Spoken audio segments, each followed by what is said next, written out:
দেবো। এই যে দেখছো 3 ক্যান নিছি, এই নিলাম। এদিকে আসো শুনে যাও। কি আছে এদিকে আসো করছি। কি এই যে কাঁচা গোশ দেখছো? দেইছি। এনটা 3 ক্যান গোশ এক গালে আমি খেয়ে ফেলাই দেবো। মানে কি এনতে 3 ক্যান কাঁচা গোশ আমি এক গালে খেয়ে ফেলাই দেবো। যদি না পারো তাহলে কি আরবা? না পারলে এই যে 500 টাকা তোমারে দেবো। আর আমি যদি পারি তো তুমি কি দিবা? এই 500 টাকা দেবো আমি। দাও, এই যে এই জমা থাকলো। এই 3 ক্যান গোশ এক গালে খেয়ে ফেলাই দেবো। এই যে দেখছো 3 ক্যান নিছি, এই নিলাম। এই ফেলাই দিলাম। কই খাইলে না তো? এই টাকা আমার। কেতা খাইলে না তো তুমি ফেলাই দিলে তো? তা আমি কি কইলাম যে 3 ক্যান গোশ এক গালে খেয়ে ফেলাই দেবো। তাই এই যে খাইছি, এই ফেলাই দিছি।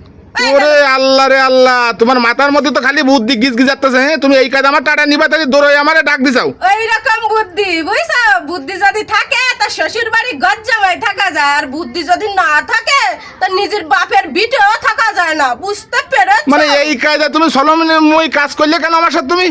তুমি তো কইছো যে আমি 3 ক্যান গোস্ত এক গালে খাই বলাই দেবো, তা কি আইলে? তা কি আমি এই যে 3 ক্যান গোস্ত এক গালে এই যে খাইলাম, এই ফেলাই দিলাম।